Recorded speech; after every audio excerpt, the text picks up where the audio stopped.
Okay, for completing the square, let us start with question 1. You have x squared minus 6x minus 20, but we want to complete the square and write it in the form of something x minus something inside a bracket being square then plus something.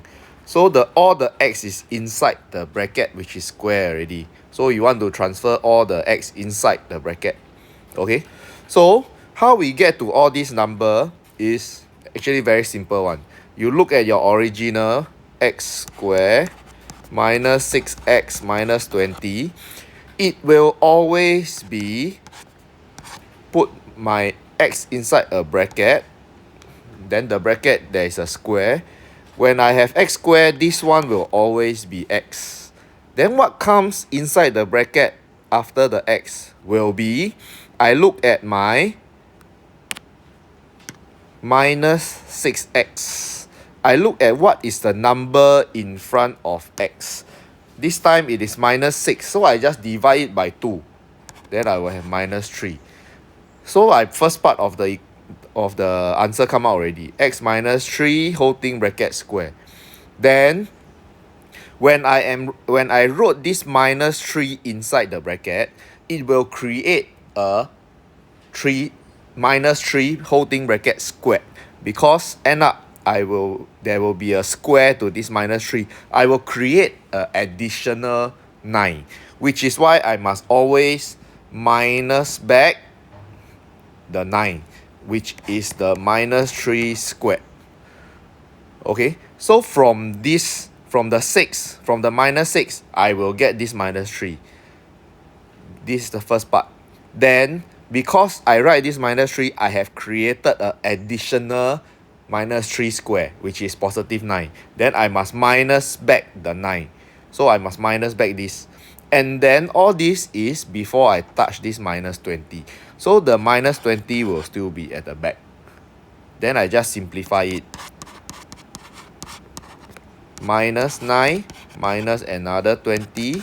So end up I will have x minus 3 whole thing square minus 29 altogether. Okay.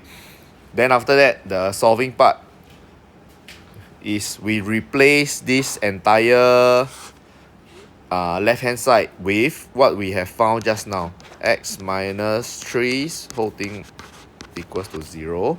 Then I shift my 29 over. Then I take square root on both sides. Then because I take square root, there will be a plus, there will be a minus. Then my x will be, I add 3 to both sides. Like that. There are two answers, 3 plus square root 29 and 3 minus square root 29.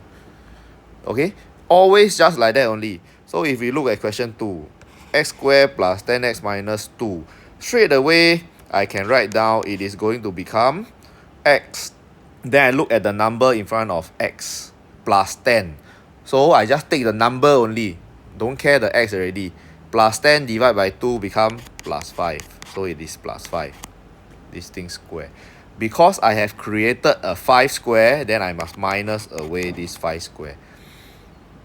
Okay, then the minus 2 I haven't touched yet, so the minus 2 is still here. So it will become x plus 5 square minus 25 and minus another 2, so all together minus 27. Okay, then the second part you all can try yourself.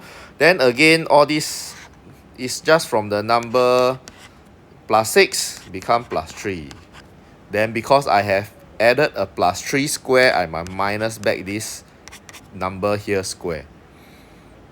Okay, then minus another 2. Okay, so the number, how we come to the number, you practice a few times. It is always the number in front of x divided by 2. Then after that, we must minus away this number that we created square. Then the original minus 2 is still there because I haven't touched it yet. So you practice a few times, then you will get the hang of it. So remember, by dividing the number, you get this number. Then after that, you created this number. That's why I need to minus back it then it's easier to remember. Can?